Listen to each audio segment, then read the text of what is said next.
Hey, tonight we're diving into the real Wild West. Not the Hollywood version with its heroic cowboys and dramatic showdowns, but the gritty, dangerous reality where survival was never guaranteed. You might think you're tough enough to handle it, but trust me, there's a reason they called it wild. If you're enjoying these stories, I'd really appreciate a quick like or even a subscribe. It helps more than you know. I'm always curious where you all are listening from, so drop a comment with your location and what time it is there. Love seeing our little global community connect through these stories.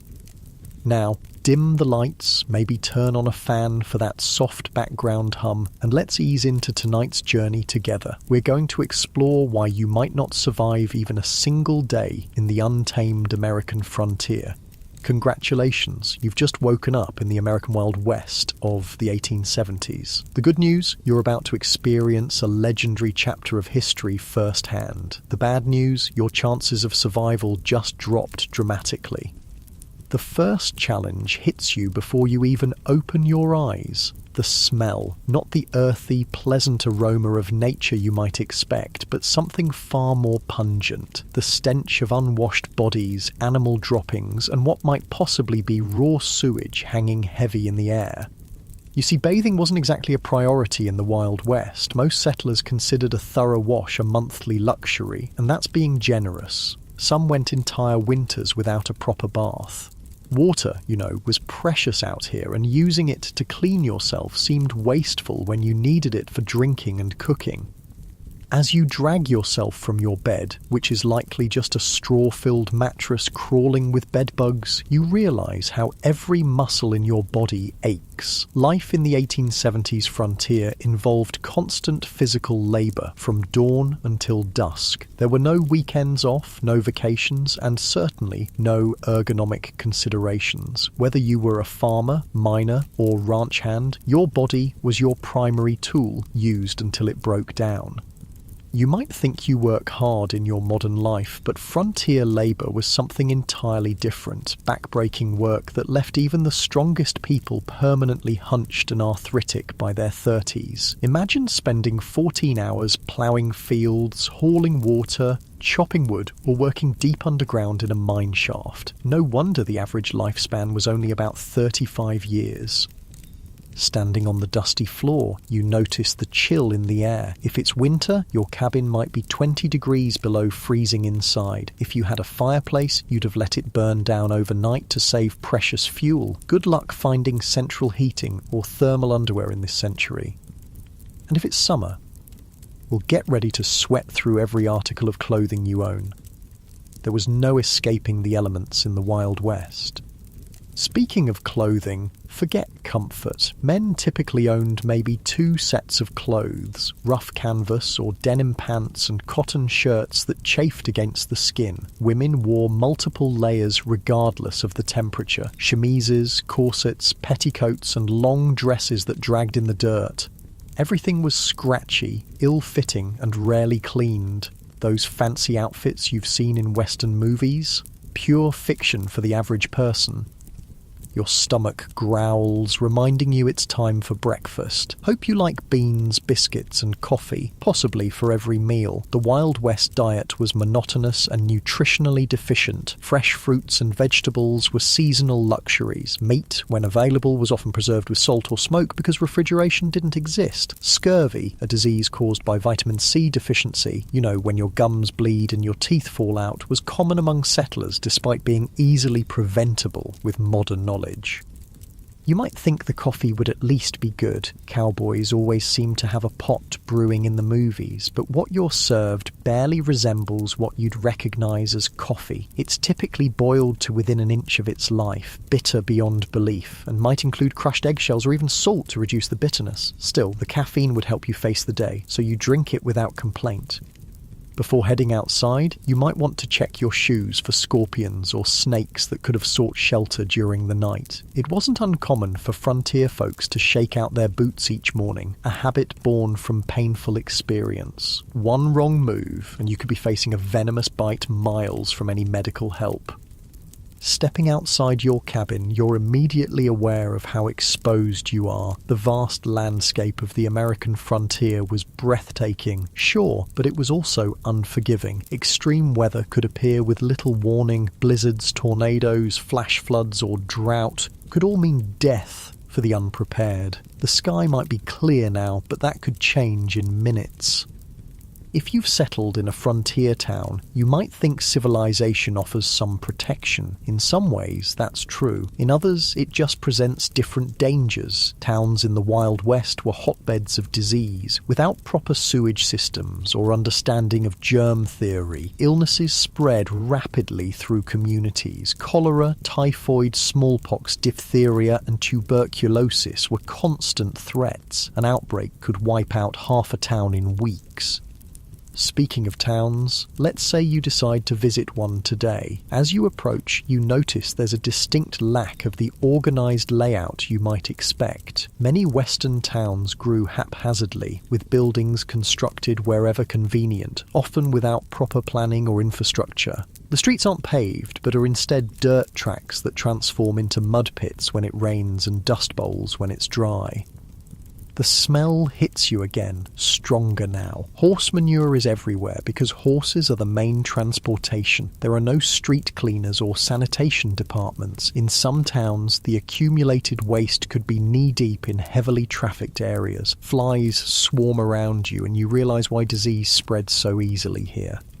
As you walk down the main street, you pass the saloon, likely one of the busiest establishments in town. Contrary to Hollywood depictions, saloons weren't glamorous places with swinging doors and piano players. Most were crude, one-room affairs with rough plank bars and basic furniture. The liquor served wasn't fine whiskey aged in oak barrels, but raw alcohol often mixed with tobacco juice, pepper, turpentine, or even gunpowder to give it extra kick. A single drink could blind you if you were unlucky.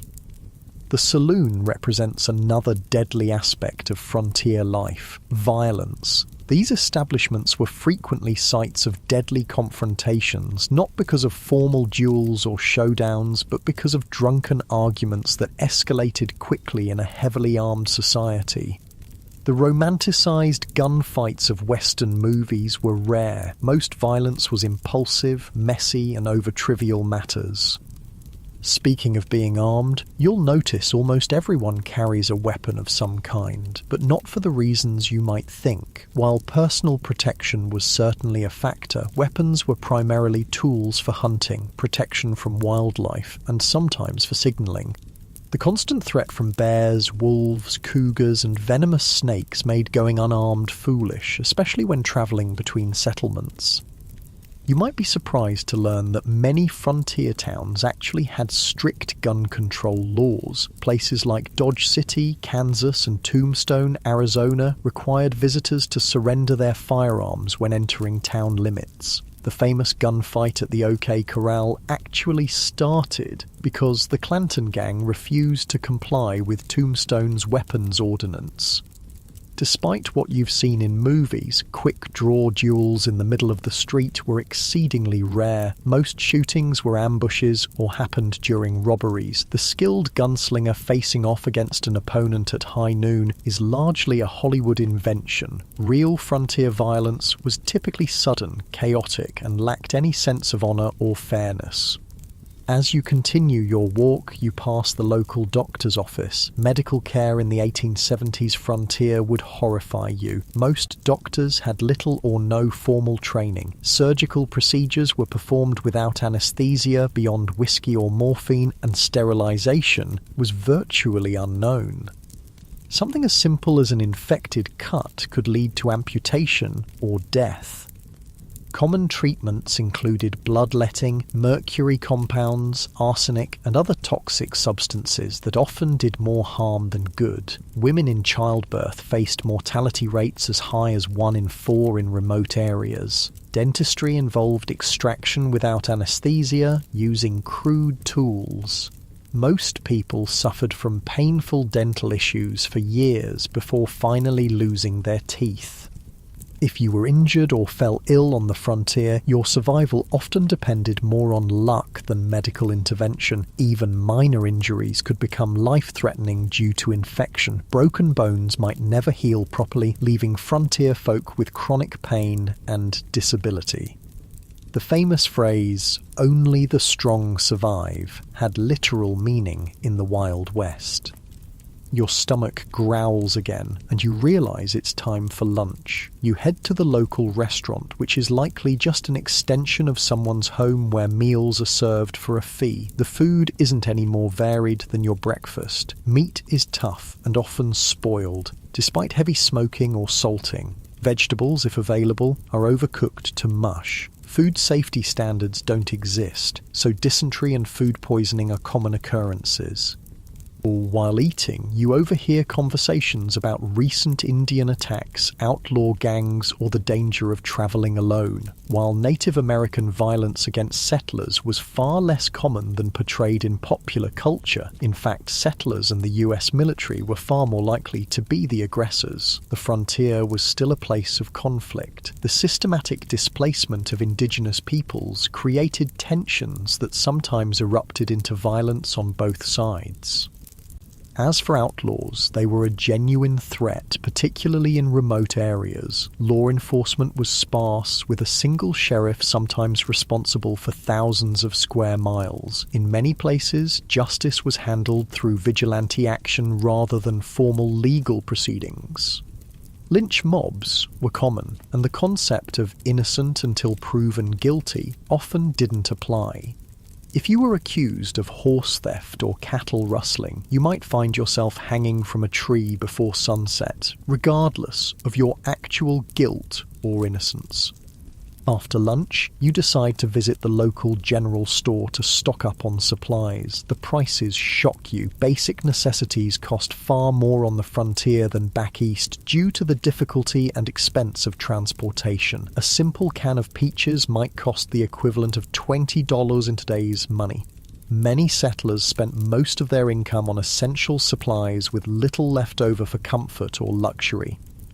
The store offers another glimpse into frontier reality, the isolation. Mail delivery was infrequent and unreliable. Newspapers might be weeks or months out of date. Information travelled slowly, and you might go years without news from family back east. Many settlers never saw their relatives again after moving west. The psychological toll of this isolation contributed to high rates of depression, alcoholism, and suicide among frontier populations. As the afternoon wears on, you notice dark clouds gathering on the horizon. Weather on the frontier wasn't just uncomfortable, it could be deadly. Without modern forecasting, storms arrived with little warning. Blizzards could strand travellers, leading to freezing deaths. Tornadoes destroyed entire communities with no emergency services to assist survivors. Flash floods washed away wagon trains. Droughts ruined crops and caused starvation. If you were lucky enough to have a proper home, it provided minimal protection. Most frontier dwellings were hastily constructed from whatever materials were available. Sod houses on the plains, log cabins in forested regions, or simple wooden structures in towns. None were particularly effective against extreme weather. Winter temperatures inside could drop below freezing. Summer heat was often unbearable, especially in attics or upper floors where many people slept. As the storm approaches, you decide to head back to your cabin before it hits. On the way, you pass a group of men heading to work at the local mine. Mining was one of the deadliest professions on the frontier. Underground cave-ins, toxic gas exposure, explosions from improperly handled blasting powder, and machinery accidents claimed countless lives. Miners also suffered from long-term health issues like black lung from coal dust or mercury poisoning from gold processing.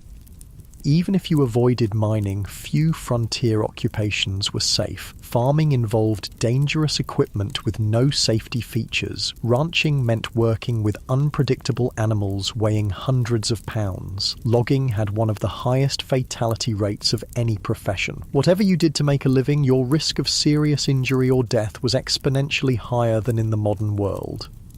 You make it back to your cabin just as the rain begins to fall. The roof leaks in several places, and you place buckets to catch the water. This is a good opportunity to refill your drinking water, as clean water was scarce and precious. Many frontier settlers drank from the same sources used for washing and watering livestock, leading to waterborne illnesses that could quickly turn fatal. As you sit in your leaky cabin listening to the rain, you reflect on how different reality is from the romanticised version of the Wild West. There were no heroes or villains, just people struggling to survive in incredibly harsh conditions. The fact that anyone made it through is testament to human resilience and determination. Night falls early as you have no electricity. Candles and oil lamps provide minimal illumination, and you're careful with them. Fire was a constant danger in frontier homes.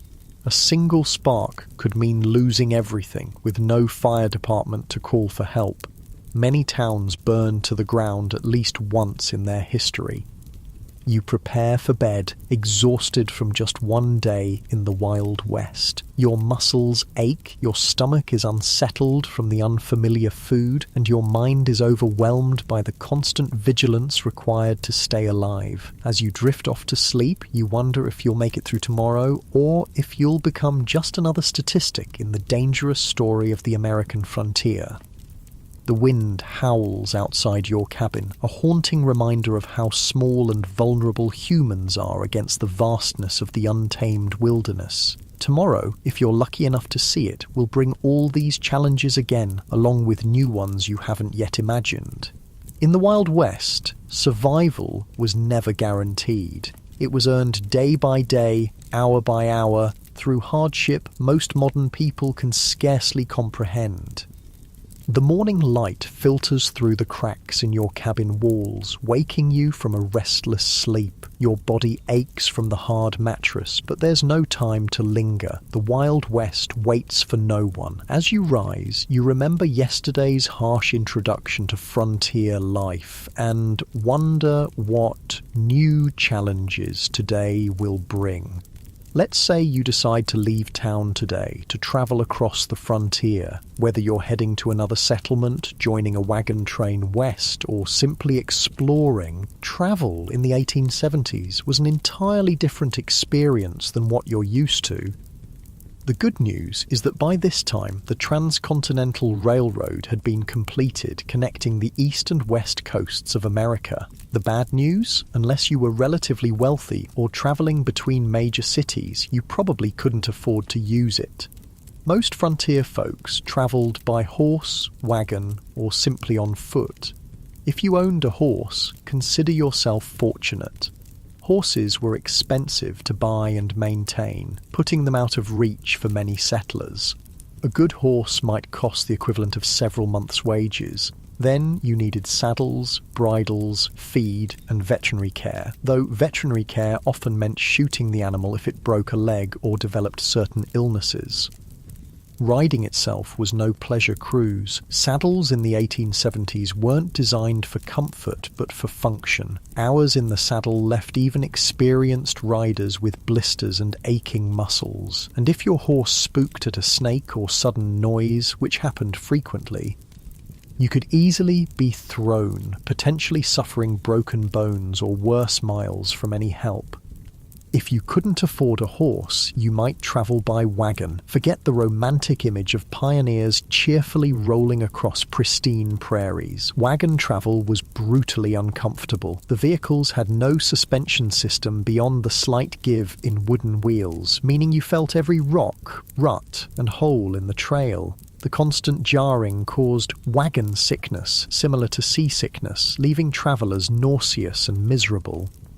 Roads, if they existed at all, were typically just dirt tracks carved by previous travellers. After rain, they became muddy quagmires where wagons could sink axle deep. During dry periods, the dust was so thick you could barely breathe or see. Wagons frequently broke down, with wheels cracking or axles snapping miles from the nearest settlement. Let's say you've decided to journey all the way to California or Oregon. you've joined a wagon train heading west on the famous Oregon Trail. This 2,000-mile journey was one of the most perilous undertakings of the 19th century. Of the approximately 400,000 people who attempted it between the 1840s and 1860s, an estimated 1 in 10 didn't survive. The Oregon Trail was sometimes called the nation's longest graveyard. Some historians estimate that an average of 10-15 people died for every mile of the trail. Think about that. A grave every 350 feet or so for 2,000 miles. The trail was lined with makeshift crosses and stone markers, many without names, as families were forced to bury loved ones and continue their journey. Disease was the #1 killer on the Oregon Trail. Cholera, a bacterial infection spread through contaminated water, was particularly devastating. This horrible illness, caused severe diarrhea and vomiting, draining the body of fluid so quickly that a person could be healthy at breakfast and dead by dinner. There was no effective treatment available. Wagon trains would sometimes lose dozens of people in a single cholera outbreak. Other diseases like dysentery, typhoid, and mountain fever claimed countless lives. Children were especially vulnerable, with many families losing multiple children during the journey. Medical care was rudimentary at best, often consisting of folk remedies that did little to help and sometimes made conditions worse. Crossing rivers presented another deadly challenge. Wagons weren't designed to float, but pioneers had to cross numerous rivers on their journey west. Some had ferries or fords, but many required the wagon to be floated across like a makeshift boat. Wagons frequently capsized in these crossings, drowning people and livestock and destroying precious supplies. The Platte, Columbia, and Snake Rivers claimed hundreds of lives during the migration period. Contrary to popular belief, attacks by Native Americans were relatively rare. Most tribes were actually helpful to migrants, offering supplies, guidance, and assistance with river crossings. The majority of violent deaths on the trail came from accidents, being crushed by wagon wheels, drowning, or being kicked by draft animals. Firearms accidents were shockingly common, as most travelers were inexperienced with weapons but carried them for hunting and protection. The psychological toll of the journey was immense. Families buried children, parents, and spouses along the way, then had to continue travelling immediately. There was no time for extended grief on the trail. Each day's delay meant less chance of crossing the mountains before winter snows made passes impassable. The constant stress, grief, and physical hardship led many travellers to mental breakdown. Suicide was not uncommon among trail migrants. If you somehow survived the journey to California or Oregon, your challenges weren't over. Many arrived at their destination having spent all their money and resources on the journey itself. Families often arrived destitute, malnourished, and ill, only to find that the promised land had its own harsh realities. But let's say you've decided not to travel that far. Perhaps you're heading to a nearby town or settlement instead. Even short journeys in the Wild West presented significant dangers. Travelers might encounter outlaws who saw lone riders or small groups as easy targets. While the frequency of stagecoach robberies was exaggerated in later fiction, they did occur regularly enough to be a legitimate concern.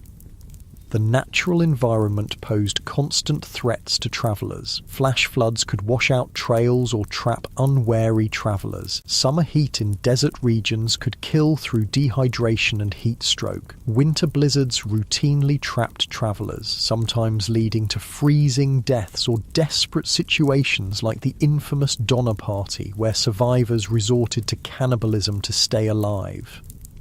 Navigation itself was challenging in an era before detailed maps. Travellers relied on vague directions, landmarks that could change or be misidentified, and the experience of guides who sometimes proved unreliable. Getting lost in the wilderness could be a death sentence, especially if your supplies ran low.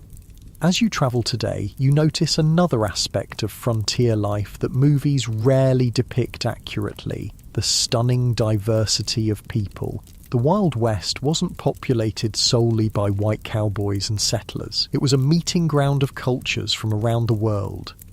Chinese immigrants worked as railroad builders, miners, and merchants. Mexican families had been living in the Southwest long before it became U.S. territory. Black cowboys made up as much as 25% of the workforce on some ranches. European immigrants from Germany, Ireland, Italy, and Scandinavia brought their cultures and traditions. And of course, dozens of distinct Native American nations had called these lands home for thousands of years before others arrived.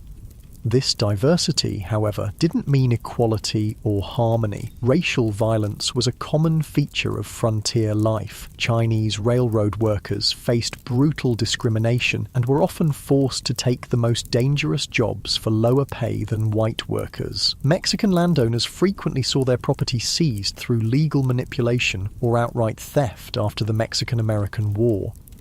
Black Americans who moved west hoping to escape Southern discrimination often found frontier racism just as entrenched, if different in form. Despite their crucial contributions to ranching, mining, and building frontier communities, they were frequently excluded from economic opportunities and social acceptance. For Native Americans, the expansion of white settlement was nothing short of catastrophic. The indigenous population of North America, once numbering perhaps 15 million people, had been reduced to fewer than 300,000 by 1900. Disease, warfare, forced relocation, and the deliberate destruction of their food sources, particularly the buffalo, decimated numerous tribes and nations. US government policies systematically pushed Native Americans from their traditional lands onto reservations, often in areas with poor soil and few resources. Treaties were regularly broken when valuable resources were discovered on reservation lands. Native children were taken from their families and placed in boarding schools designed to erase their cultural identity, operating under the philosophy of "kill the Indian, save the man." The romanticized cowboys versus Indians narratives of later films grossly misrepresented the complex interactions between settlers and indigenous peoples. Many native nations initially tried to accommodate newcomers and adapt to changing circumstances. Violence typically erupted after repeated treaty violations, encroachment on tribal lands, or deliberate provocations. As you continue your journey, you ponder another group whose experience differed markedly from Hollywood depictions: women on the frontier. Far from the helpless damsels or schoolmarms of Western movies, frontier women performed incredibly demanding physical labour while navigating restrictive social expectations. On homesteads and farms, women not only handled traditional domestic duties like cooking, cleaning, childcare, and making clothing, but also worked in the fields, tended livestock, and defended the home when necessary. Their workday typically started before dawn and ended well after dark, with few, if any, days of rest. A frontier woman might need to plough fields in the morning, deliver a neighbour's baby at midday, fight off predators threatening the livestock in the afternoon, and still prepare meals and care for her own children throughout. Many women became widows young due to the dangerous nature of frontier life and had to manage farms or businesses alone while raising children. Despite their essential contributions, women had few legal rights. In most territories and states, they couldn't vote, own property independently if married, or have custody of their children in the event of divorce. Domestic violence was considered a private matter, with little legal recourse available to victims. For unmarried women, options were severely limited. Teaching was one of the few respectable professions, though female teachers were paid significantly less than their male counterparts, and were often expected to resign upon marriage. Some women found economic independence through running boarding houses, working as nurses, or establishing millinery or dressmaking businesses. Then there were the soiled doves, prostitutes who worked in frontier brothels and saloons. While later mythology romanticised these women, the reality was typically grim. Many entered the profession out of economic desperation after being widowed or abandoned. Physical abuse, drug addiction, and venereal disease were common hazards of the work. Even those who managed to earn substantial money found themselves socially ostracised and unable to transition to more respectable positions. Some women did find greater freedom on the frontier than they might have back east. The shortage of women in Western territories gave them more marriage options and sometimes better treatment as communities competed to attract and keep female residents. A few territories like Wyoming and Utah granted women voting rights decades before the 19th Amendment, recognizing their essential contributions to frontier development. As the day wears on and you continue travelling, you might wonder about law enforcement in this supposedly lawless land. The reality was complex and varied widely by location. Major cities and towns typically had some form of organised law enforcement, but vast rural areas had minimal, if any, official protection. County sheriffs were elected officials responsible for maintaining order across sometimes enormous territories. A single sheriff might be the only law enforcement for thousands of square miles, making regular patrols impossible. They relied heavily on deputizing ordinary citizens during emergencies, creating posses to pursue criminals or respond to violence. Town marshals handled law enforcement within town limits, sometimes with a few deputies in larger settlements. These positions were often dangerous and poorly paid, attracting a mix of dedicated public servants and those who enjoyed the power the badge provided. Some famous lawmen, like Wyatt Earp, moved between legitimate law enforcement and more questionable enterprises throughout their careers. Federal marshals had jurisdiction throughout territories and states but were few in number. They typically focused on major crimes like counterfeiting, mail robbery, or offences involving multiple jurisdictions. The legendary US Marshals of Western movies, single-handedly bringing law to lawless towns, were largely fictional creations. In many remote areas, justice was handled through informal community action rather than official legal processes. Vigilante groups formed to address perceived threats when formal law enforcement was absent or ineffective. Sometimes these groups maintained basic order, but they could easily become vehicles for prejudice, personal vendettas, or mob violence. The iconic image of the quick-draw gunfight was largely a later invention. Most frontier violence was mundane, impulsive, and often alcohol-fueled. Bar fights that escalated to fatal levels, domestic violence, and disputes over land or livestock were far more common than dramatic shootouts on dusty streets. Criminal punishment was harsh by modern standards. Hanging was the standard penalty for murder, rape, and sometimes theft, particularly of horses or cattle. Prisons existed, but were primitive facilities with high mortality rates from disease, violence, and poor conditions. Many communities preferred immediate execution to the expense of long-term imprisonment. As evening approaches, you decide to seek shelter for the night. If you're lucky, you might find a town with a hotel or boarding house. Don't expect luxury. Frontier accommodations were basic at best. A typical hotel room would have a simple bed, possibly infested with bed bugs, a washstand with a pitcher and basin, and perhaps a chair. Bathroom facilities would be an outhouse in the back, shared by all guests. Privacy was minimal, with thin walls allowing you to hear your neighbours' every movement and conversation. In busier establishments, you might even share a bed with a stranger, a common practice to maximise capacity during busy periods. The sheets might not have been changed for previous guests, and lighting would be limited to candles or oil lamps. A night's lodging would cost between 25 cents and $1, depending on the establishment's quality and location. This represented a significant expense for many travellers, equivalent to several hours' wages for an average worker. Many chose to sleep in stables, barns, or simply under the stars to save money, despite the additional risks these options presented. If you were travelling through more remote areas, you'd likely camp for the night. This meant building a fire, assuming you could find enough fuel, preparing a meal from your limited supplies, and sleeping on the ground with minimal protection from the elements or wildlife. Indigenous peoples, experienced travellers, and military scouts had sophisticated techniques for safe camping, but the average settler often made dangerous mistakes.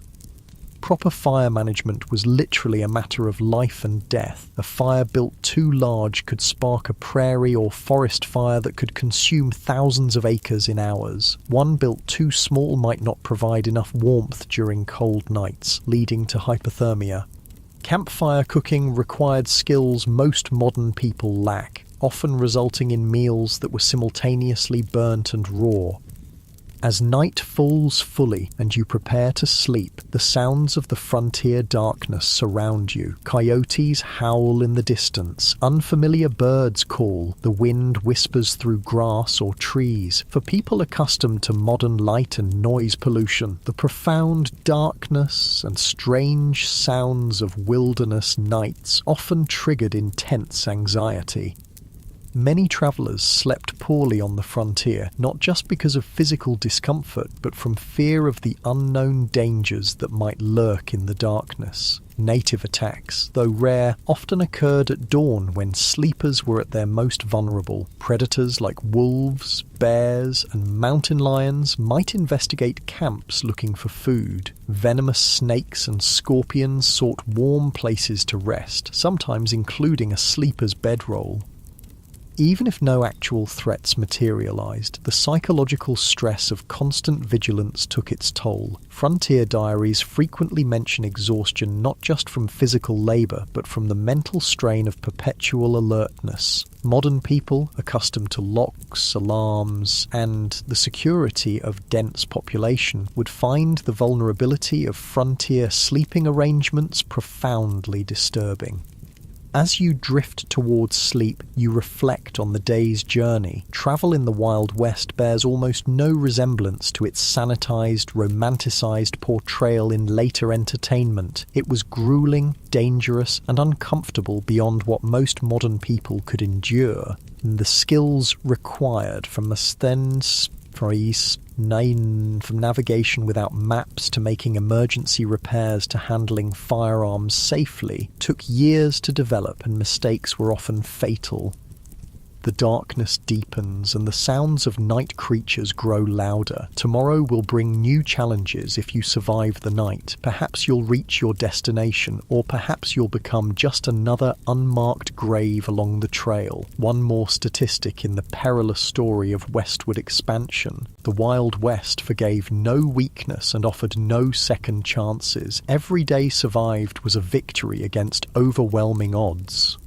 The new day dawns on the frontier, and you've somehow survived the night, a victory in itself in the Wild West. As you rub the sleep from your eyes and stretch your aching muscles, you contemplate what direction your frontier experience might take today. Perhaps you'll try your luck in one of the booming mining towns where fortunes are supposedly made overnight. You've heard stories of the California gold rush, the Nevada silver strikes, and the Colorado mining booms. Tales of ordinary men finding nuggets the size of chicken eggs and becoming wealthy overnight have drawn hundreds of thousands west. What these stories don't mention are the brutal realities awaiting those who chase mineral dreams. Let's say you decide to try your hand at mining. What would that actually entail? First, you'd need to stake a claim, which means finding unclaimed land with potential mineral deposits, increasingly difficult by the 1870s, as the easiest and richest areas were claimed years earlier. If you were lucky enough to find a promising spot, you'd need to register your claim at the nearest government office and pay the required fees, which could be substantial. Then the real work would begin, and it was some of the most physically demanding labour imaginable. For placer mining, searching for loose gold in streams, you'd spend hours bent over in ice-cold mountain water, sifting through sediment with a pan or sluice box. Your hands would crack and bleed from constant exposure to water and rough materials. Your back would ache from the hunched position, and after all that effort, you'd be lucky to find a few tiny flakes of gold worth pennies. If you ventured into hard rock mining, digging for veins of ore in the mountains, the dangers multiplied exponentially. Tunneling into unstable rock without modern safety equipment or engineering knowledge led to frequent cave-ins that crushed miners where they stood. Poorly ventilated shafts filled with toxic gases like carbon monoxide, odourless but deadly, suffocating miners who had no warning of the danger. Blasting with black powder or dynamite to break through rock was incredibly hazardous. Miners frequently lost fingers, hands, eyes, or lives when charges detonated prematurely or thrown rock fragments became deadly projectiles. The thunderous noise and constant percussion of blasting left many with permanent hearing loss.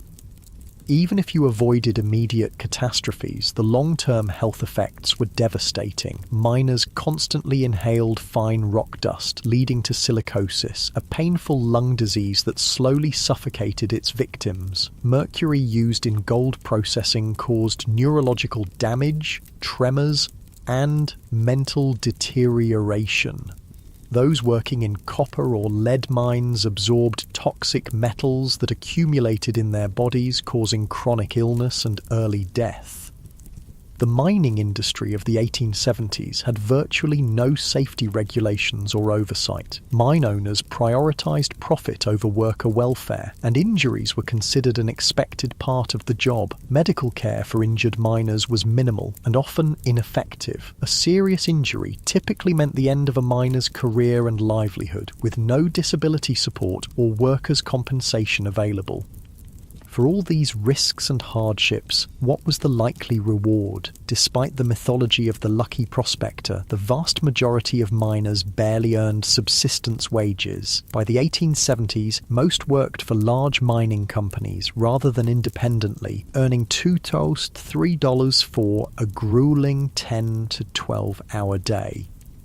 Studies suggest that storekeepers, saloon owners, and prostitutes consistently made more money than the miners whose dreams sustained frontier mining towns. Speaking of mining towns, they were notoriously rough places. Imagine a community composed primarily of young single men engaged in dangerous work with few women, families, or civilizing institutions. Alcohol consumption was astronomical. The average mining camp resident consumed several times more alcohol than the typical American today. Violence was commonplace, with fights, stabbings, and shootings occurring regularly. Sanitation in mining camps was typically abysmal. With minimal planning or infrastructure, human waste and garbage accumulated in streets and waterways. Typhoid, cholera, and dysentery spread rapidly in these conditions. During warm months, the stench could be overwhelming, and swarms of flies spread disease from waste to food. If you managed to find valuable ore, you faced the challenge of converting it to cash. Banking in the Wild West was primitive and often predatory. Many mining towns had no banks at all, forcing miners to carry gold dust or ore, making them targets for theft. Some saloons and general stores offered to buy gold, but frequently at rates far below actual value, taking advantage of miners' limited options. Where banks did exist, they operated with minimal regulation or oversight. Bank failures were common, often wiping out customers' life savings without warning or recourse. Many bankers were little more than confidence men who established storefronts, collected deposits, and disappeared overnight with all the funds. Without federally backed currency, paper money was issued by individual banks, and its value fluctuated wildly depending on the bank's reputation. Counterfeit bills circulated widely, and even experienced merchants could be fooled by well-made fakes. The safest form of money was gold or silver coin, but carrying it made one a target for robbery.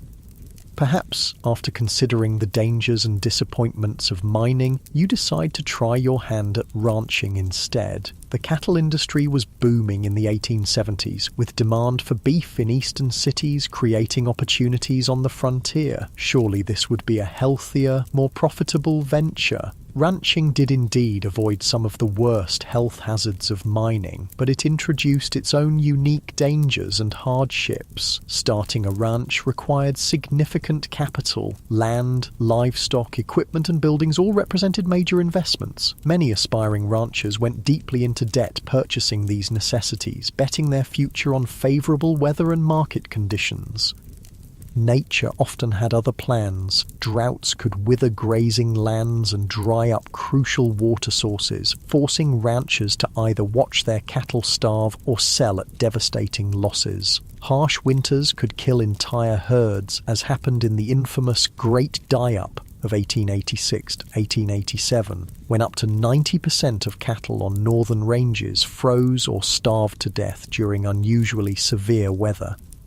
Disease could sweep through herds, wiping out a rancher's investment overnight. Texas fever, anthrax, and other infectious diseases had no effective treatments in the 1870s. Predators like wolves and cougars took a constant toll on livestock, particularly vulnerable calves.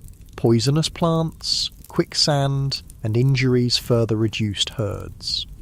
The iconic cattle drives, moving herds hundreds of miles to railroad shipping points, were not romantic adventures, but grueling, dangerous undertakings. Cowboys, not the glamorous figures of later films, but typically young, poorly paid labourers, worked 20-hour days during drives, catching brief naps in the saddle as they moved thousands of animals across difficult terrain. These drives faced constant threats. River crossings could turn deadly in minutes if animals panicked, creating deadly pile-ups that drowned cattle and cowboys alike. Stampedes, which could be triggered by something as simple as a lightning strike or a snapping twig, turned thousands of 1,500-pound animals into an unstoppable destructive force. Cowboys caught in stampedes were often trampled to death. The cowboy's life was far from the freedom portrayed in Western mythology. They typically earned about $30 per month for exhausting, dangerous work. Most were very young men, often teenagers, from poor backgrounds with few other options. A significant percentage were black, Mexican, or mixed-race individuals facing discrimination that limited their opportunities elsewhere.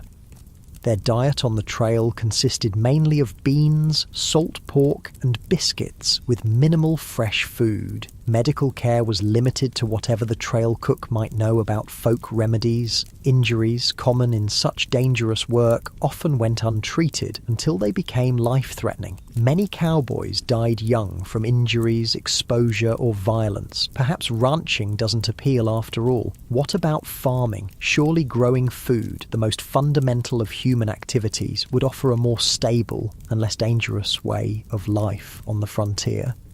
The Homestead Act of 1862 had opened vast areas of the West to settlement, offering 160 acres free to anyone who would live on and improve the land for 5 years. This seemed like an incredible opportunity, a chance for people with little money to become landowners and build independent livelihoods. The reality proved far more challenging than the promise. First, 160 acres might sound substantial, but in the arid regions that comprised much of the available land, it was often insufficient to support a family. Traditional eastern farming methods failed in these environments, where rainfall was a fraction of what pioneers were accustomed to. Many settlers had no knowledge of dry farming techniques needed for success in these regions. Starting a frontier farm required tremendous physical labour. The first task was building shelter, typically a sod house on the treeless plains, constructed by cutting and stacking dense prairie turf. These soddies were dark, damp dwellings that leaked when it rained, harboured insects and snakes, and crumbled without constant maintenance. Then came the back-breaking work of breaking the land for planting. Prairie sod, held together by dense grass roots that had developed over centuries, was extraordinarily difficult to plough with the equipment available to most settlers. It could take a year or more just to prepare a few acres for planting. The work was so physically demanding that it permanently damaged many farmers' bodies. Once crops were planted, farmers faced threats from every direction. Drought could wither plants before harvest. Torrential rains could wash away seedlings or flood fields. Early frost could kill crops just before harvest. Grasshoppers descended in biblical swarms, consuming everything green in their path and sometimes even eating the handles of tools left in fields. Disease affected frontier farmers as it did everyone else, but with particularly devastating consequences. With no hired help and little community support, a family's illness during crucial planting or harvesting periods could mean the difference between survival and starvation. Women often continued working the fields while heavily pregnant or just days after giving birth, risking their health because the work simply couldn't wait. Farm accidents were common and often fatal. Homemade tools broke and caused injuries. Animals panicked and trampled their handlers. Even successful harvests could turn deadly. Numerous farmers died when they fell into grain storage bins and suffocated in the loose grain, or when poorly constructed storage buildings collapsed under the weight of their contents. The isolation of frontier farms took a heavy psychological toll. Neighbours might be miles away, visited only occasionally. Women in particular suffered from this isolation, some going months without speaking to anyone outside their immediate family. Depression, anxiety, and what was then called prairie madness affected many settlers, sometimes leading to abandonment of homesteads or suicide. For those who persevered through these challenges and actually produced crops, economic obstacles remained. Transportation to markets was difficult and expensive. Without refrigeration, perishable products had to be sold quickly or preserved. Large agricultural corporations and railroad companies used their influence to keep crop prices low and transportation costs high, squeezing independent farmers from both directions. By the 1870s, another option was emerging on the frontier, working for wages in the growing towns and industries. Perhaps this offered a safer, more stable path than the high-risk ventures of mining, ranching, or farming.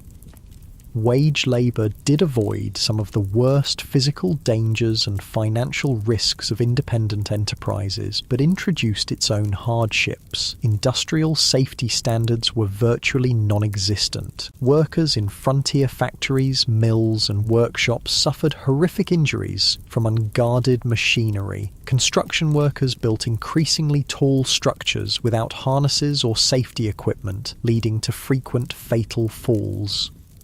Railroad work was particularly dangerous. Track layers worked with minimal equipment under brutal conditions, suffering high rates of injury and death from accidents, heat stroke, and exhaustion. Chinese workers, who built much of the transcontinental railroad, were often assigned the most dangerous tasks, such as handling unstable explosives to blast through mountain passes. Working hours were long by modern standards, typically 10-12 hours per day, 6 days per week. Pay was low, with most workers barely earning subsistence wages. Child labour was common, with children as young as 8 or 9 working alongside adults in many industries, often suffering higher injury rates due to their size and inexperience. Workers had essentially no legal protections. Employers could fire people without cause, reduce wages arbitrarily, or withhold pay entirely. Those who complained or attempted to organise for better conditions faced blacklisting, being marked as troublemakers who no other employer in the region would hire.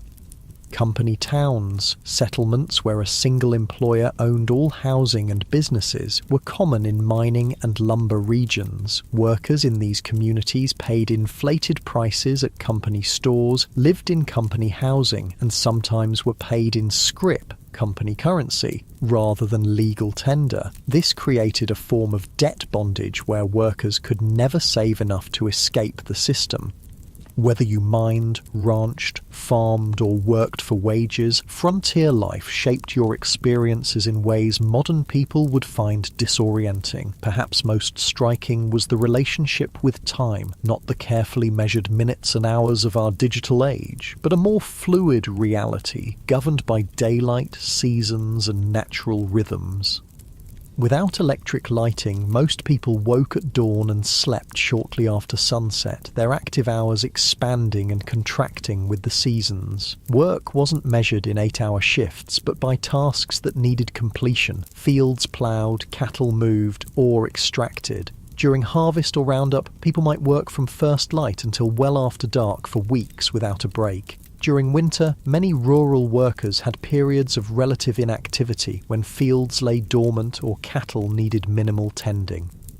The concept of punctuality, so central to modern life, had limited relevance on the frontier. With few clocks and limited need for precise timing in most activities, people operated on approximate schedules. Stagecoaches and later trains introduced more precise timetables to the West.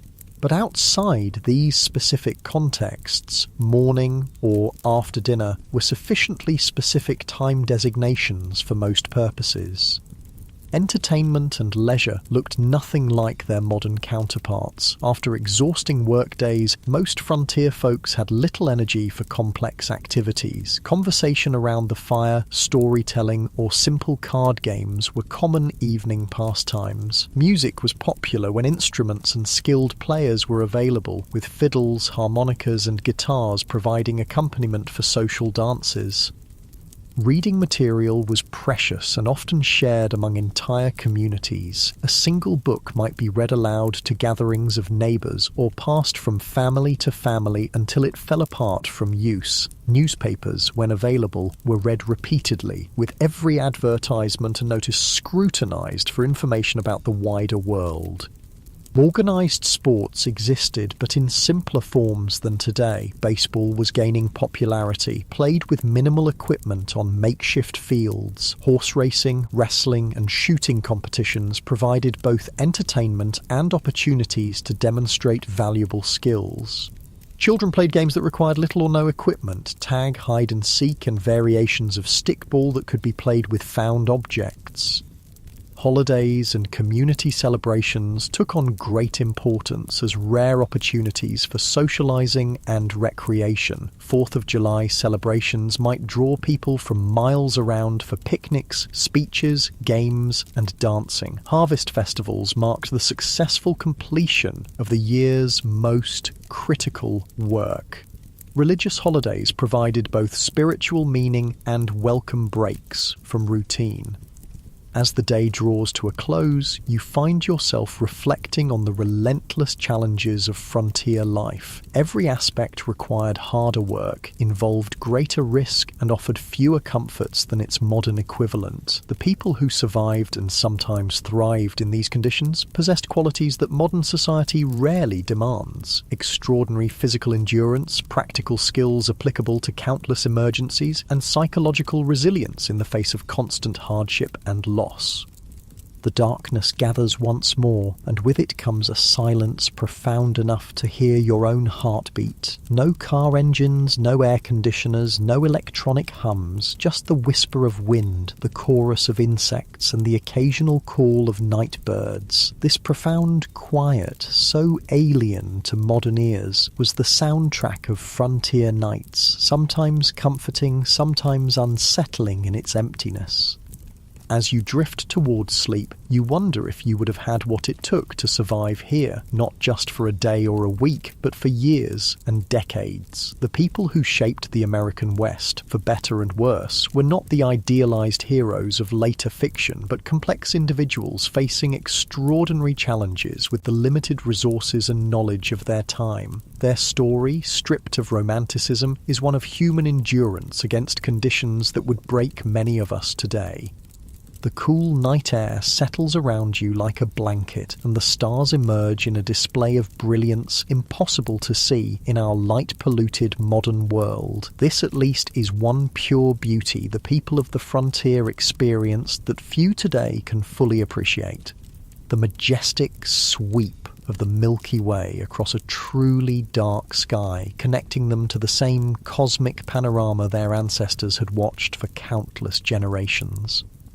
Morning arrives again in the Wild West, and with it comes hunger, a constant companion on the frontier. Food in the 1870s, West bore little resemblance to the varied, convenient diet you're accustomed to in the modern world. Let's explore what keeping yourself fed would actually entail in this harsh environment.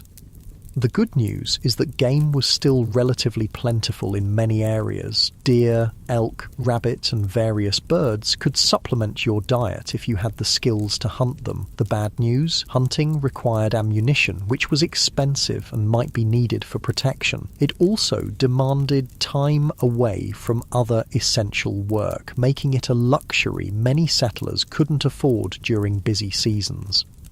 Most frontier families relied heavily on foods they could grow, preserve, or purchase in bulk. The staples of the frontier diet were beans, corn, and pork, dense in calories but monotonous and nutritionally incomplete. Fresh fruits and vegetables were available only in season, a few months at most, and winter diets often contained no fresh produce whatsoever. This lack of dietary variety led to widespread nutritional deficiencies. Scurvy, caused by vitamin C deficiency, was common during winter and early spring when no fresh produce was available. The symptoms, bleeding gums, loosening teeth, joint pain, and eventually death, were well known but difficult to prevent with available resources. Other deficiency diseases affected growth in children and caused various chronic health problems in adults.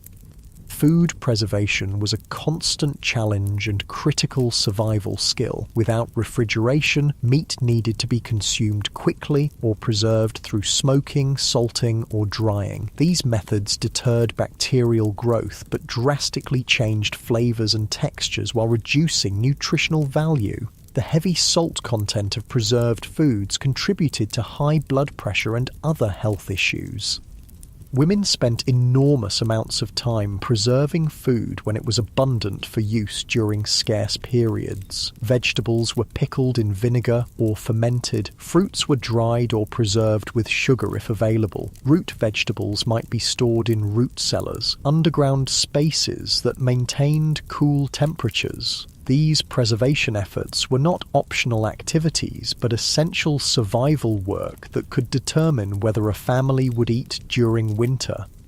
Food storage presented its own problems. Properly prepared preserved foods could last months or even years, but improper techniques led to spoilage and potentially deadly food poisoning. Additionally, stored food attracted pests. Rats, mice, and insects consumed portions of most stored food supplies, and their droppings contaminated what remained. Most frontier families simply accepted a certain amount of insect parts and rodent droppings in their flour, beans, and other staples as unavoidable. Cooking itself was far more labour-intensive than modern people can easily comprehend. Meals were prepared over open hearths or wood-burning stoves that required constant attention and fuel. In wood-scarce prairie regions, women and children might spend hours gathering buffalo chips, dried manure, or twisted grass to burn as cooking fuel. Water had to be hauled from wells or streams, often hundreds of pounds per day for cooking, cleaning, and drinking. Even with these efforts, meals lacked the variety and flavour profiles modern people expect. Spices were expensive luxuries, used sparingly if at all. Sugar and coffee were treasured items, often hoarded for special occasions. Fresh milk was available only if a family kept a cow, and for only part of the year when the cow was producing. Most frontier children grew up with simple, repetitive diets that would horrify modern nutritionists. Interestingly, despite these limitations, obesity was rare on the frontier. The combination of limited food supplies, minimal sugar consumption, and constant physical labour kept most people lean. However, this leanness wasn't necessarily healthy. Many frontier folk suffered from malnutrition even when they had sufficient calories to sustain their work. Beyond basic survival needs like food, frontier life presented unique challenges for families raising children. If you had been born in the Wild West, rather than just visiting it, your childhood would have been dramatically different from modern experiences. Childhood itself was conceived differently in the 19th century. Children as young as 6 or 7 were expected to contribute meaningful work to family survival, not as educational chores, but as essential economic contributions. Young children minded livestock, gathered eggs, picked vegetables, watched younger siblings, and helped with countless other tasks that freed adults for heavier work. By age 10 or 12, most frontier children worked alongside adults at nearly adult capacity. Boys followed fathers into fields, barns, or workshops, learning skills through direct participation rather than formal instruction. Girls worked with mothers, learning the complex domestic skills necessary for frontier homemaking. Not simple housekeeping, but the production of essential goods like clothing, preserved food, candles, and soap. This early adulthood extended to other areas of life. Children were not sheltered from the harsh realities around them. They witnessed births, deaths, slaughtering of animals, and the sometimes violent conflicts of frontier communities. They were expected to understand and adapt to these realities, rather than being protected from them. Education, as modern people understand it, was limited and inconsistent on the frontier. In established towns, schools might operate for a few months each year, typically during winter when agricultural work was minimal. One teacher, often barely educated themselves, might be responsible for students ranging from 5 to 17 years old, all studying in a single room. Physical conditions in these schools were challenging. Buildings were poorly insulated, leading to freezing conditions in winter and stifling heat in warmer months. Supplies were minimal, perhaps a few shared textbooks, slates for writing that had to be constantly erased and reused, and minimal paper that was treated as a precious resource. Corporal punishment was the standard disciplinary approach, with whippings or beatings administered for infractions as minor as whispering or failing to memorize assigned material. In more remote areas, formal schooling might not exist at all. Some families conducted home education using whatever books were available, but many frontier children received only the most basic literacy and calculation skills, if that. Their education focused instead on practical knowledge, how to predict weather, track animals, prepare soil for planting, treat common injuries, and perform the countless other tasks essential for survival. Child mortality remained devastatingly high throughout the frontier period. Approximately 1 in 4 children died before reaching adulthood, with the highest risk in the first 5 years of life. Diseases that modern medicine easily prevents or treats, measles, diphtheria, scarlet fever, whooping cough, routinely killed or permanently disabled young children. Accidents claimed many more, as child safety was a foreign concept in an era where survival demanded risk-taking. The psychological impact of this mortality on both children and parents is difficult for modern people to comprehend. Most children grew up watching siblings die. Parents expected to lose children and often gave the same name to a subsequent child if an older sibling died young. A practice that seems strange today, but reflected the different relationship with mortality in an era when death was an everyday presence. Perhaps nothing illustrates the gulf between frontier and modern life more clearly than approaches to health and medicine. If you became ill or injured in the 1870s West, your experience would bear almost no resemblance to modern healthcare. The first difference would be the absence of professional medical care in most situations. Doctors were scarce, with many communities having none at all. Those who did practice on the frontier often had minimal training, perhaps a brief apprenticeship or a few months at a medical college. Their knowledge reflected medical science of the era, which still relied heavily on theories like humoral balance that had more in common with medieval medicine than modern practice. Without access to professional care, most health issues were addressed through home remedies and folk medicine. Every community had people, usually women, known for their healing skills, drawing on traditions brought from various cultures. Some of these treatments, particularly herbal remedies, had genuine medicinal properties, but many were ineffective or actively harmful. Common medical treatments of the era included bloodletting, which weakened already ill patients, purgatives that caused severe diarrhea, supposedly to expel bad humours, and poultices of various substances applied to wounds, some of which introduced infection rather than preventing it. Laudanum, a tincture of opium, was widely used for pain, leading to addiction in many cases. Mercury compounds were prescribed for numerous conditions despite their toxicity.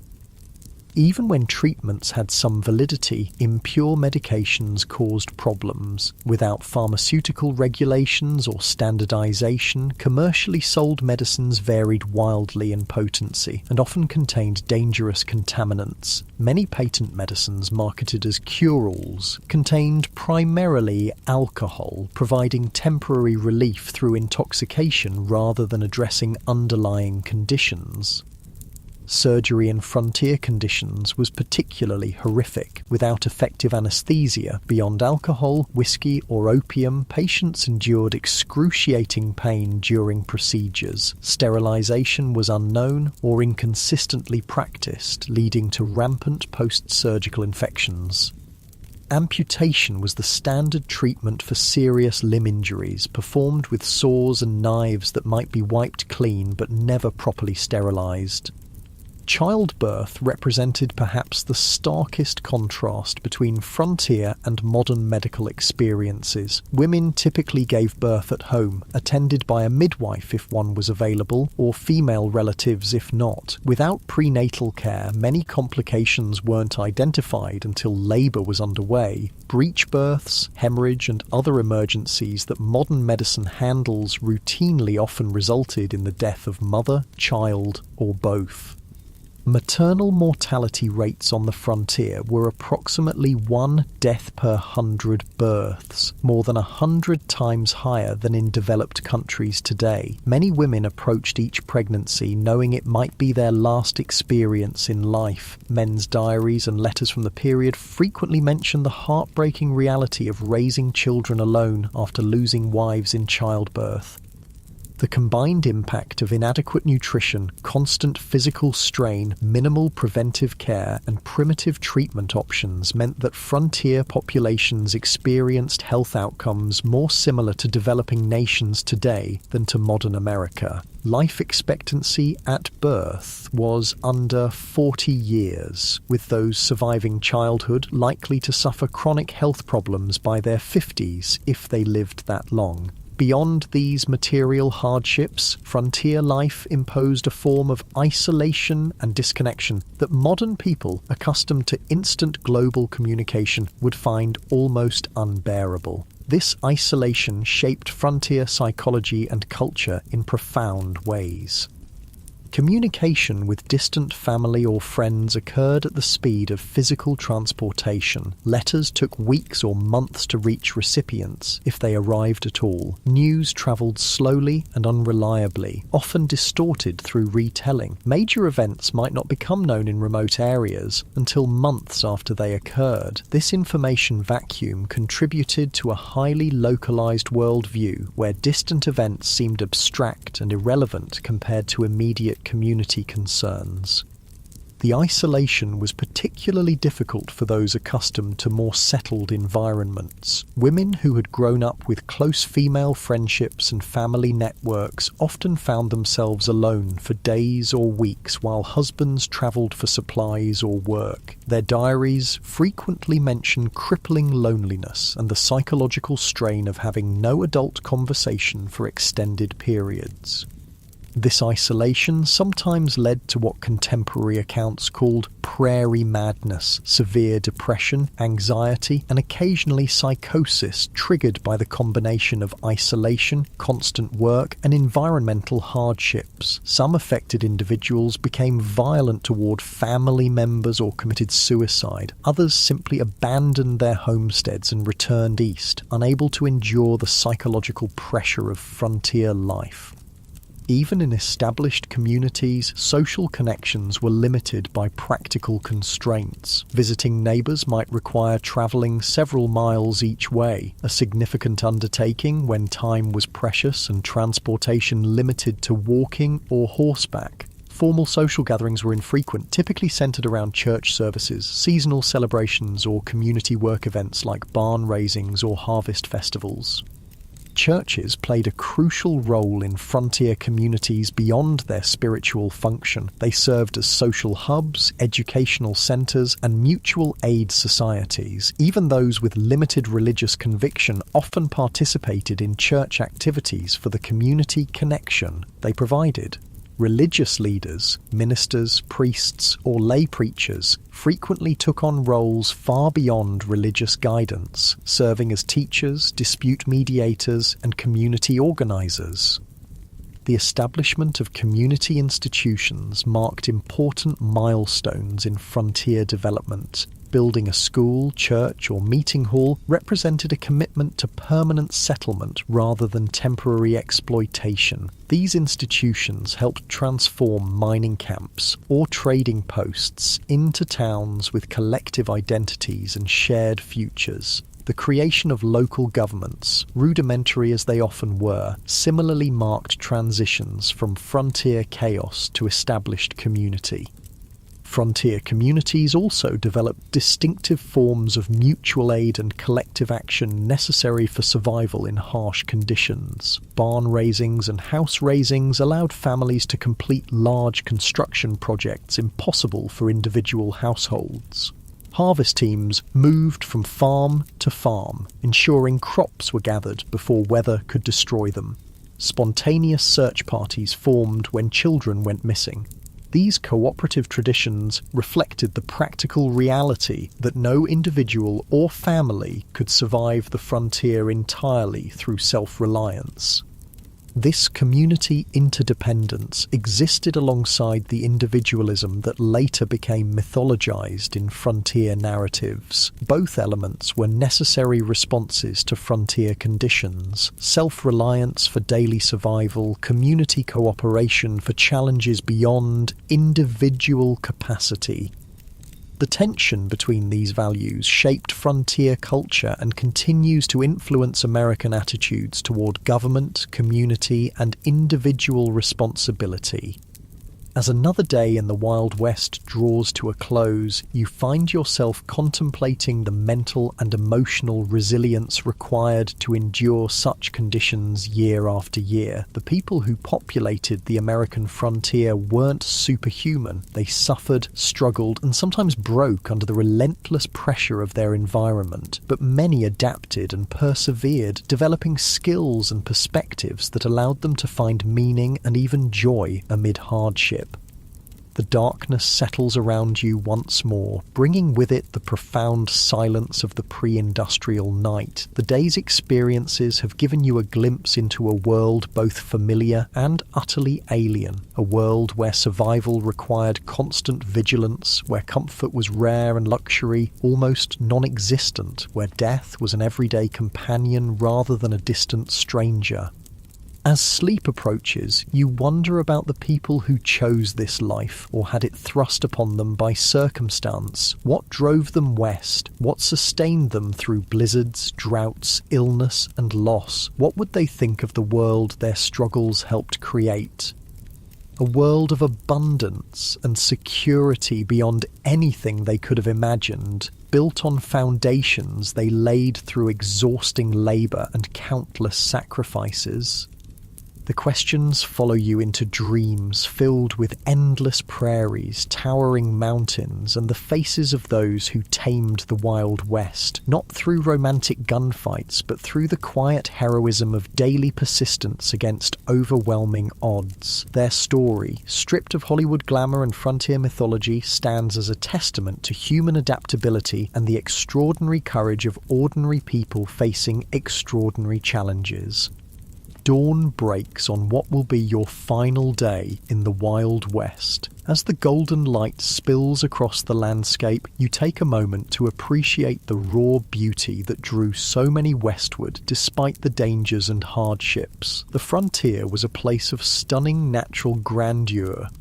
Vast prairies rippling like oceans, mountains scraping the sky, canyons plunging into the earth's depths. This beauty, at least, wasn't a Hollywood invention.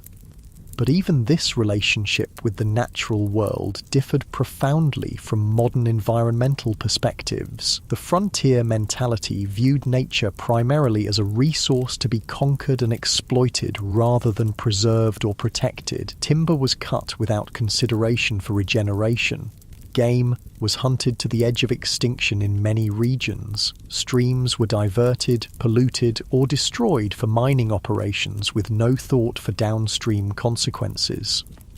The near extinction of the American bison, buffalo, stands as perhaps the starkest example of this exploitative approach. In the 1700s, an estimated 30-60 million bison roamed North America. By 1884, fewer than 1,000 remained. This devastation wasn't simply the result of hunting for food or hides, though that played a part. It was also deliberate policy, encouraged by the US government as a way to deprive Plains Indian tribes of their primary resource, forcing them onto reservations. General Philip Sheridan, a key military leader in the Plains Indian Wars, reportedly stated, "Let them kill, skin, and sell until the buffalo is exterminated. It is the only way to bring lasting peace and allow civilization to advance." Whether or not he actually spoke these exact words, they accurately reflect government policy of the era. The destruction of the buffalo herds was environmental warfare designed to break indigenous resistance by eliminating their way of life. For Native American nations across the West, the expansion of white settlement represented an apocalypse, not just physical displacement, but the collapse of economic systems, spiritual practices, and cultural identities tied to specific landscapes and resources. While early interactions sometimes involved trade and cooperation, by the 1870s most indigenous groups faced stark choices: confinement on reservations, continued resistance against overwhelming odds, or cultural assimilation. The reservation system itself represented a form of cultural genocide. Native children were forcibly removed from families and sent to boarding schools designed to kill the Indian and save the man, as Captain Richard H. Pratt, founder of the Carlisle Indian Industrial School, infamously stated. These children had their hair cut short, were forbidden from speaking their languages, practicing their religions, or maintaining their cultural identities. The intergenerational trauma from these policies continues to affect Native communities today.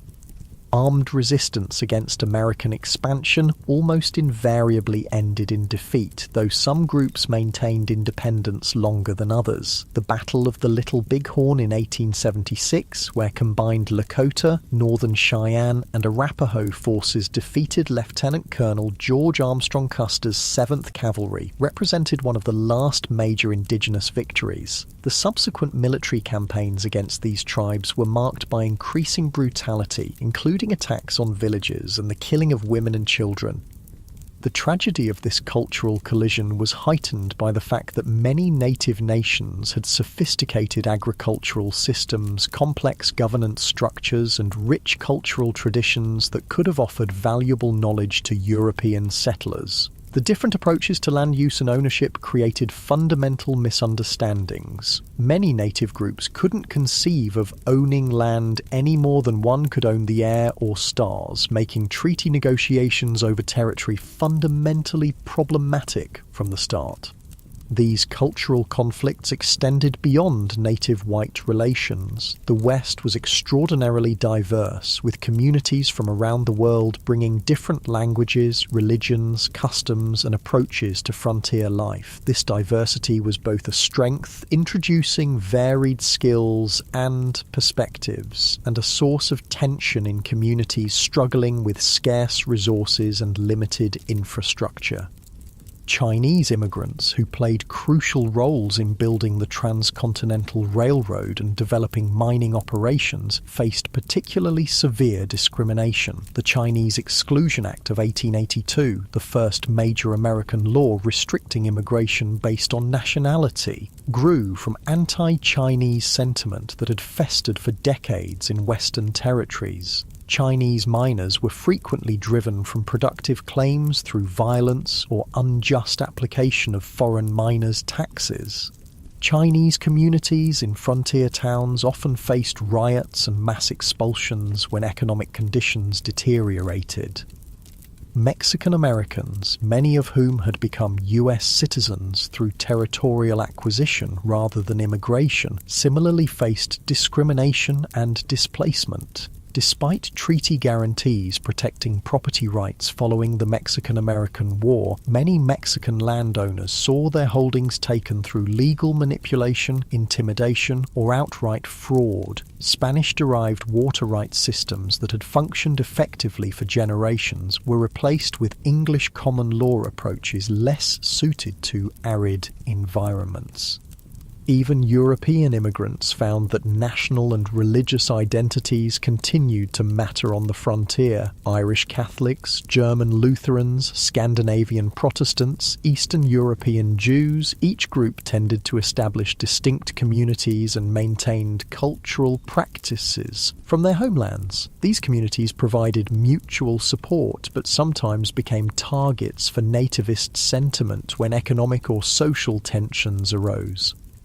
African Americans who moved west after the Civil War hoped to find freedom from Southern oppression, but often encountered different forms of discrimination. Black cowboys, who made up approximately 25% of the workforce on some cattle operations, rarely received recognition in contemporary accounts or later mythology. Black homesteaders established communities in several Western territories, but frequently faced organized resistance from white neighbors and discriminatory application of homestead laws.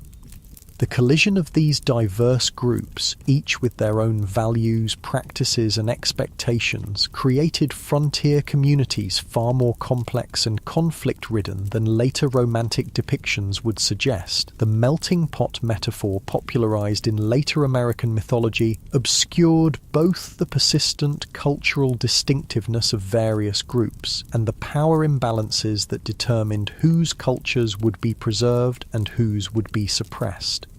As the day progresses, you find yourself in a frontier town undergoing rapid transformation, a transition happening across the West during the 1870s and 1880s. The initial phase of settlement, characterized by individual prospectors, independent farmers, and small-scale enterprises, was giving way to more organized corporate development of Western resources.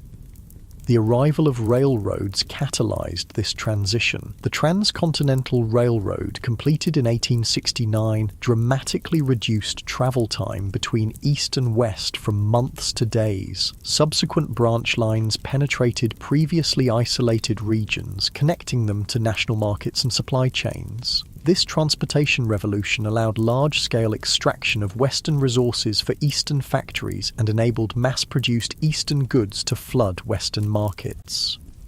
These economic connections accelerated the integration of Western regions into national systems, but often disadvantaged small producers. independent miners couldn't compete with large mining corporations that brought industrial methods and capital investment. Family farms struggled against agricultural enterprises operating on vast acreage. Small ranchers found themselves squeezed by cattle companies with investor backing and political connections. Corporate interests increasingly dominated political as well as economic structures. Railroad companies, mining conglomerates, timber interests, and large landholders exercised enormous influence over territorial and early state governments. Water rights, mineral claims, grazing access, and timber concessions were allocated through processes that typically favoured those with financial and political power rather than small operators or community interests. This transition from frontier to integrated region wasn't simply economic but cultural. The rough-edged mining camp or cattle town gradually acquired institutions that signalled permanence and connection to wider society. Banks, schools, churches, newspapers, theatres and fraternal organisations. Streets were surveyed and sometimes paved. Wooden structures were replaced with brick and stone buildings. Local governments enacted ordinances regulating behaviour that had previously gone ungoverned. For many who had been attracted to the frontier precisely because of its freedom from Eastern constraints, these changes represented unwelcome domestication of the wild spaces they had sought. Some continually moved westward ahead of advancing civilization, seeking new frontiers. Others struggled to adapt to increasing regulation, competition, and social expectations. The mythological end of the frontier, declared in the 1890 census, represented real psychological and cultural challenges for those whose identities were tied to frontier conditions. Part of this transformation involved the taming, or at least management, of frontier violence. The iconic gunfighters and outlaws who would later dominate Western mythology operated in a specific historical window when formal law enforcement was establishing itself against pre-existing systems of personal and community violence. By the 1880s and 1890s, professional police forces and court systems had replaced vigilante justice in most established communities, though remote areas still saw occasional eruptions of frontier-style conflict resolution. The legendary figures who captured public imagination, Wild Bill Hickok, Wyatt Earp, Billy the Kid, Jesse James, operated in this transitional period, often moving back and forth between legal and illegal activities as circumstances changed. Their later mythologization obscured the complex, often morally ambiguous reality of their lives. Hickok, far from the perfect marksman of legend, shot bystanders in at least 2 gunfights. Earp worked variously as a lawman, gambler, brothel keeper and vigilante across his career. The Robin Hood image attached to Jesse James ignored his Confederate guerrilla background and the innocent victims of his robberies. As evening approaches on your final day in the Wild West, you find yourself contemplating the gap between frontier reality and the mythology that would later emerge from it. Why did Americans, and eventually the world, become so fascinated with a romanticized version of this brutal period? What needs did these myths serve, and what truths did they obscure? Part of the answer lies in timing. The most intense period of frontier mythology making occurred precisely as the actual frontier was disappearing. The Wild West shows of Buffalo Bill Cody began in the 1880s, featuring staged reenactments of Indian battles and stagecoach robberies for Eastern audiences, even as railroads, telegraph lines, and formal governance were integrating Western regions into mainstream American society. These performances weren't meant as accurate historical recreations, but as entertainment that resonated with Eastern ideas about the West. The dime novels that popularized exaggerated tales of Western heroes originated not on the frontier, but in Eastern publishing houses, written by authors who rarely had first-hand experience of the regions they described. These formulaic stories emphasized action, clear moral distinctions between heroes and villains, and a vision of the West as a testing ground for American virtues of self-reliance, courage, and individualism. Later, Hollywood westerns further refined and amplified these mythological elements, creating iconic images of lone cowboys, heroic sheriffs, dastardly outlaws, and savage Indians that bore little resemblance to historical reality. These films served psychological and cultural functions beyond entertainment. They offered reassuring narratives about American identity during periods of rapid social change and international challenges. The mythology suggested that American character had been forged in frontier conditions, producing exceptional qualities that distinguished the nation from older societies. It implied that American expansion across the continent had been not just inevitable, but morally justified, a triumph of civilization over wilderness and progress over primitive cultures. It presented simplified moral frameworks where good invariably triumphed over evil through righteous violence, justifying America's growing military and economic power on the world stage. What these myths obscured was the complex, morally ambiguous reality of Western development, the genocide of indigenous peoples, the exploitation of immigrant labor, the environmental devastation, the corporate manipulation of political systems, and the deeply divided community struggling with fundamental questions about identity, governance, and resources. The real West offered no simple moral lessons, but rather a case study in how human societies adapt to challenging conditions, sometimes showing remarkable cooperation and creativity, sometimes descending into exploitation and brutality. As darkness falls once more, you reflect on your brief journey through the unromanticized Wild West. You've experienced firsthand why the average person today, accustomed to abundant food, medical care, physical safety, and countless comforts unknown to frontier dwellers, would likely not survive even a single day in the actual conditions of the 1870s frontier. The skills, knowledge, physical conditioning, and psychological resilience required for frontier survival represent a way of life so distant from modern experience as to be almost unimaginable. Yet something about this world continues to fascinate us. Perhaps it's the raw honesty of a life stripped to essentials, where tasks have immediate consequences and achievements represent tangible victories against natural constraints. Perhaps it's the community interdependence that emerged from shared challenges, creating connections that transcended differences in background or belief. Perhaps it's simply the reminder that human beings can endure and even find meaning in conditions far harsher than most of us will ever face.